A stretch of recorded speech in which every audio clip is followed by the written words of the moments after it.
أشهد أن لا إله إلا الله.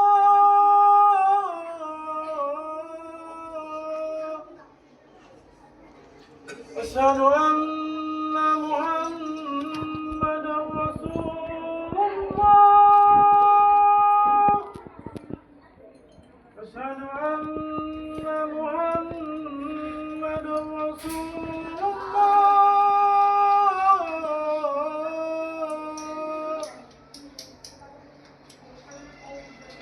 حي على الصلاة.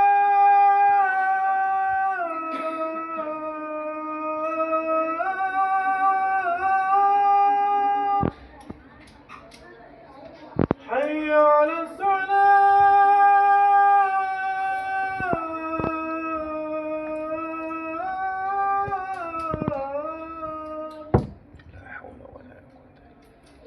حي على الفلاح.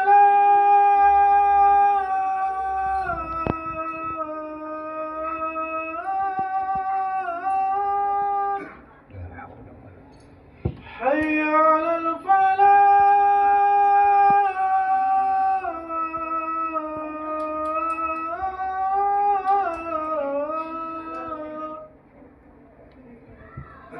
الله أكبر الله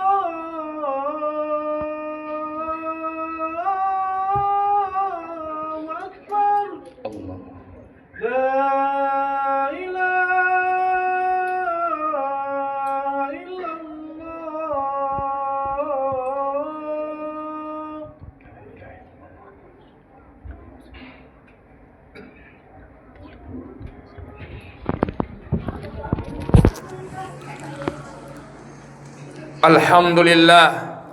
Alhamdulillahil malikil haqqil mubin. Ashhadu an la ilaha illallah wahdahu la syarika la. Wa ashhadu anna Muhammadan abduhu wa rasuluh. Allahumma salli wa sallim ala sayyidina wa maulana Muhammad wa ala alihi at-tahirin wa sahbihi ajma'in wa man tabi'ahum bi ihsan ila yaumiddin. Amma ba'd. Faya ikhwani rahimani wa rahimakumullah, usikum wa nafsi bittaqwallah, faqad fazal muttaqun. Qala Allah Ta'ala fi kitabihil karim, a'udzu billahi minasy syaithanir rajim. Bismillahirrahmanirrahim. Qul in kuntum tuhibbunallaha fattabi'uni yuhibbukumullah wa yaghfir lakum dzunubakum wallahu ghafurur rahim. Sadaqallahul azim. Alhamdulillah, kembali kita aturkan rasa syukur kita yang setinggi-tingginya kehadirat Allah Azza wa Jalla. Di hari Jumat bulan Sya'ban 1447 Hijriah ini, Allah masih memberikan kesempatan kepada kita. Allah masih memberikan umur yang panjang kepada kita. Dan yang paling penting, Allah masih kokohkan iman di hati kita. Alhamdulillah, dengan nikmat itu semua, kembali kita bisa hadir di rumah Allah yang suci ini dalam rangka bersama-sama kita menghambakan diri kepada Allah dalam bentuk solat Jumat berjamaah. Semoga nikmat ini selalu Allah hadirkan dalam hidup kita sampai akhir hayat atau akhir hidup kita. Amin ya rabbal alamin. Kemudian setelah kita syukuri nikmat Allah, selanjutnya sebagai umat Rasulullah sallallahu alaihi wasallam, bersama-sama kita berusaha mengikuti dan menghidupkan sunnah beliau dalam kehidupan kita, dan kita sempurnakan dengan memperbanyak solawat dan salam. Allahumma salli ala sayyidina Muhammad wa ala ali sayyidina Muhammad. Assalamu alayka ya Rasulullah. Assalamu alayka ya Habiballah. Saudaraku yang dirahmati Allah dan juga khatib berwasiat, berpesan dan mengingatkan kepada kita semua, mari kita di bulan Sya'ban yang penuh barokah ini kita tingkatkan ketakwaan kita kepada Allah Subhanahu wa taala. Karena ketakwaanlah sebaik-baik jalan, dan ketakwaanlah yang akan kita bawa menjadi bekal terbaik kita ketika nanti menghadap Allah Subhanahu wa taala. Hadirin yang dirahmati Allah, pada kesempatan yang mulia ini khatib akan menyampaikan khutbah dengan judul 3 standar keimanan kepada Allah dan hari akhir. Dalam hadis diriwayatkan oleh Imam Muslim, Rasulullah sallallahu alaihi wasallam menyebutkan 3 standar kita dianggap beriman kepada Allah dan hari akhir. Rasulullah sallallahu alaihi wasallam menyebutkan, "Man kana yu'minu billahi wal yaumil akhir falyukrim dhaifah." Man kana yu'minu billahi wal yaumil akhir falyukrim jarahu. Man kana yu'minu billahi wal yaumil akhir falyakul khairan aw liyasmut. Hadirin yang dirahmati Allah, inilah standar keimanan kepada Allah dan hari akhir disebutkan oleh Nabi dalam riwayat hadis Imam Muslim.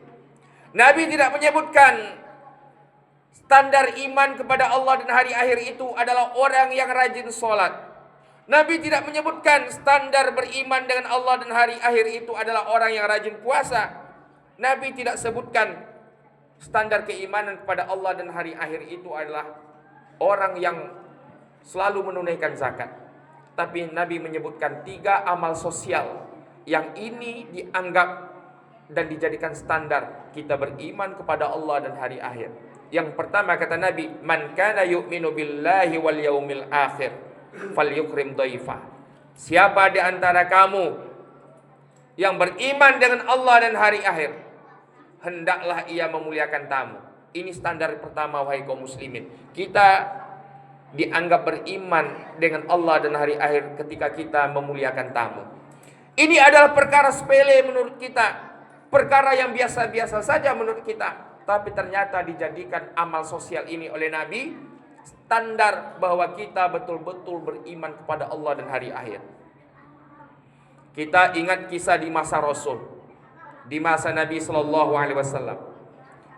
Ketika Nabi suatu kali selesai sholat Isya, datanglah tamu dari luar kota Madinah. Tamu Nabi datang dari luar kota Madinah. Malam itu dia harus menginap di kota Madinah.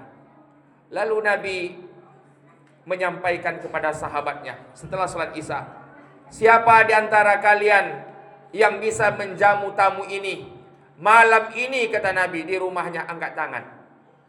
Ketika itu ada seorang laki-laki Ansar angkat tangan. "Wahai Rasul, saya siap malam ini memberikan penginapan dan menjamu tamu engkau, wahai Rasul." Lalu Nabi memerintahkan, menyuruh kepada tamu untuk mengikuti laki-laki Ansar itu. Dan malam itu tamu Nabi yang datang dari luar kota menginap di rumah seorang laki-laki sahabat Ansar. Ketika laki-laki itu dibawa ke rumah oleh laki-laki Ansar tadi, sampai di rumah ia bertanya pada istrinya, "Kita kedatangan tamu Rasulullah SAW. Adakah di rumah kita malam ini makanan yang bisa dihidangkan untuk menjamu tamu kita?" Apa kata istri laki-laki Ansar tersebut? "Wahai suamiku, makanan di rumah hanya ada 1 piring. Dan itu pun untuk makan malam anak-anak kita yang masih kecil." Apa kata laki-laki Ansar itu? "Ini tamu Rasulullah yang datang dari luar kota. Maka tolong berikan makanan itu kepada tamu, agar tamu ini nanti enak makannya, nyaman makannya, senang makannya. Kita seakan-akan nanti ikut makan bersamanya. Agar tidak ketahuan kita tidak punya makanan, tolong matikan lampu dan kita pura-pura mengunyah." Malam itu karena makanan tinggal sepiring, dihidangkan oleh laki-laki Ansar tersebut kepada tamunya. Ia hidangkan makanan dan istrinya menidurkan anaknya dalam keadaan lapar. Kemudian lampu dimatikan malam itu. Ditanya oleh tamunya, "Kenapa lampunya mati?" Kata laki-laki Ansar itu, "Ini lampu sedang diperbaiki. Engkau makan saja." Lalu tamu tersebut makan, dan laki-laki Ansar tersebut duduk menemaninya. Ia pura-pura mengunyah, padahal tidak ada yang ia makan, karena makanan tinggal 1 piring. Masya Allah, malam itu tamunya tidur dalam keadaan kenyang, ia, istri dan anak-anaknya tidur dalam keadaan lapar. Besok subuh ketika mereka sedang sholat subuh berjamaah di masjid bersama Nabi, selesai sholat subuh, Nabi bersabda kepada laki-laki Ansor tersebut, "Wahai saudaraku," kata Rasulullah, "Allah mengirim salam kepadamu. Allah suka melihat apa yang kau lakukan semalam terhadap tamumu." Subhanallah. Allah memuji laki-laki Ansor tersebut karena begitu luar biasanya ia memuliakan tamu. Kita mungkin tidak sampai makom kita seperti laki-laki Ansor itu, wahai kaum muslimin. Tapi apa ibrah yang kita ambil dari kisah ini? Pelajaran yang kita ambil adalah Allah sangat mencintai, menyukai orang-orang yang memuliakan tamunya. Maka ketika ada saudara yang datang ke rumah kita, kalau ada tamu yang datang ke rumah kita, berikan apa yang terbaik yang ada di rumah kita. Insya Allah apa yang habis oleh tamu, Allah ganti nanti. Lakukan niatnya untuk mencari ridha Allah subhanahu wa ta'ala. Maka Nabi katakan, siapa yang beriman kepada Allah dan hari akhir, hendaklah ia muliakan tamu yang pertama. Kemudian Nabi juga bersabda, "Man kana yu'minu billahi wal yaumil akhir." Siapa yang beriman dengan Allah dan hari akhir, falyukrim jarahu, hendaklah ia memuliakan tetangganya. Yang pertama tamu, yang kedua tetangga.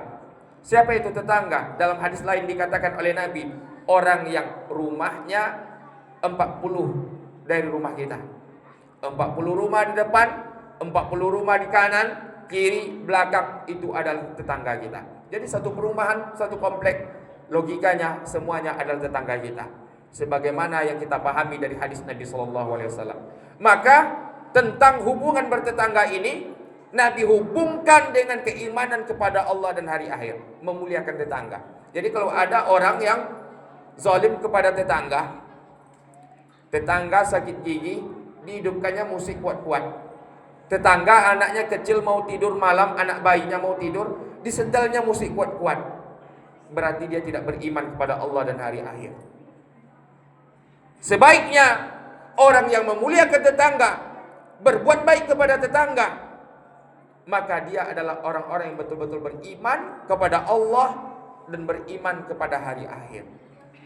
Makanya pernah suatu kali Aisyah bertanya kepada Rasul, "Tetangga banyak wahai Rasul, tetangga mana yang harus aku dahulukan kalau aku ingin berbuat baik?"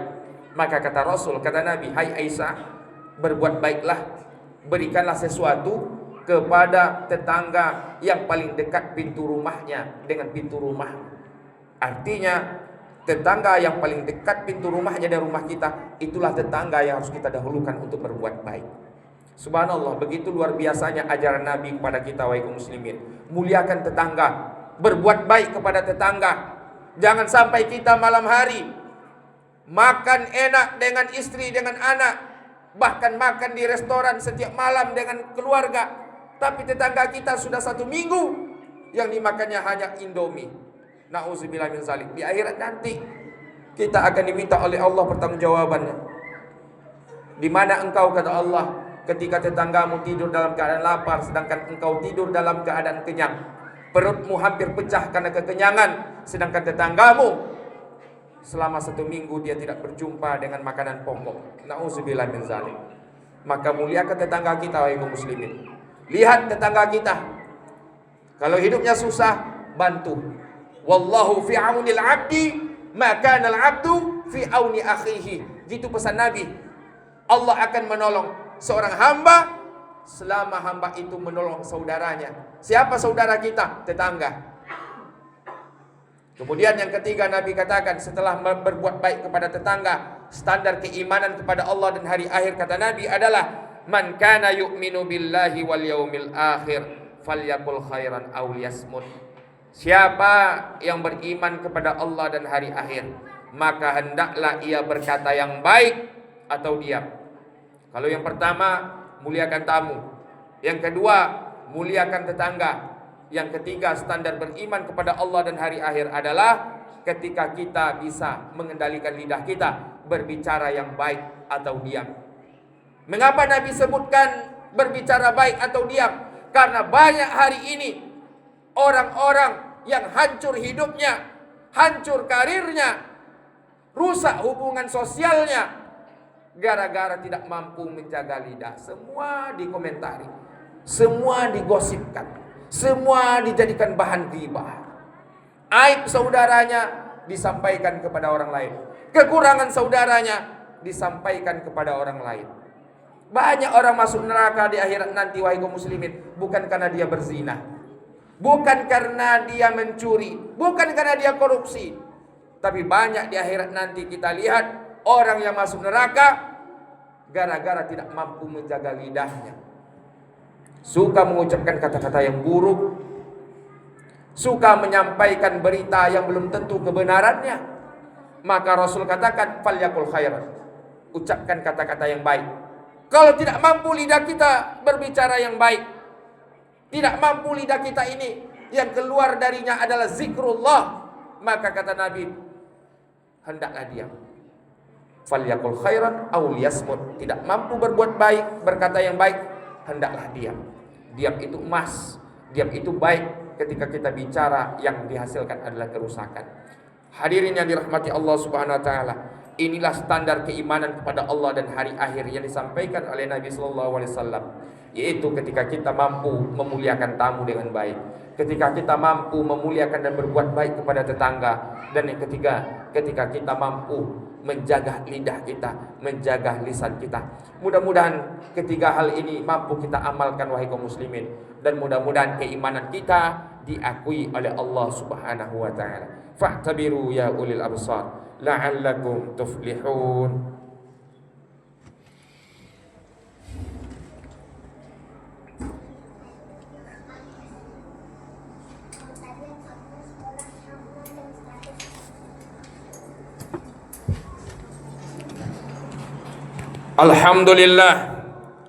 Alhamdulillahilladzi an'ama alaina bi ni'matil iman wal islam. Ashhadu an la ilaha illallah wahdahu la syarikalah wa ashhadu anna Muhammadan abduhu wa rasuluh. Allahumma salli wa sallim ala sayyidina wa maulana Muhammad wa ala alihi wa sahbihi ajma'in. Fa ya ibadallah ittaqullaha haqqa tuqatih wa la tamutunna illa wa antum muslimun. Qala Allah Ta'ala fi kitabihil karim, a'udzu billahi minasy syaithanir rajim. Bismillahirrahmanirrahim.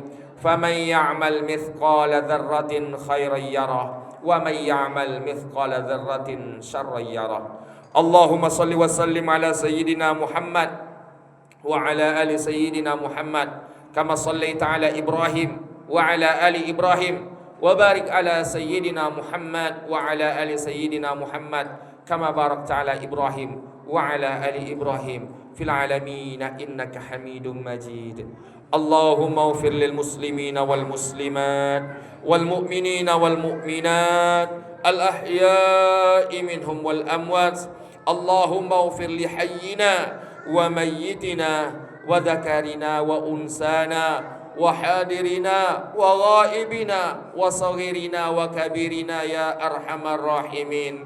Allahumma sabbitna ala dinil Islam wahfazna ala al-iman. Allahumma barik lana fi Sya'ban wa ballighna Ramadan. La ilaha illa anta subhanaka inna kunna minaz zalimin. Rabbana hab lana min azwajina wa zurriyatina qurrata a'yun waj'alna lil muttaqina imama. Rabbana atina fid dunya hasanah wa fil akhirati hasanah wa qina adzaban nar. Ibadallah, innallaha ya'muru bil 'adli wal ihsan wa ita'i dzil qurba wa yanha 'anil fahsya'i wal munkar wal baghi ya'izukum la'allakum tadhakkarun. Fazkurullaha yazkurkum wad'uhu yastajib lakum wa la zikrullahi akbar.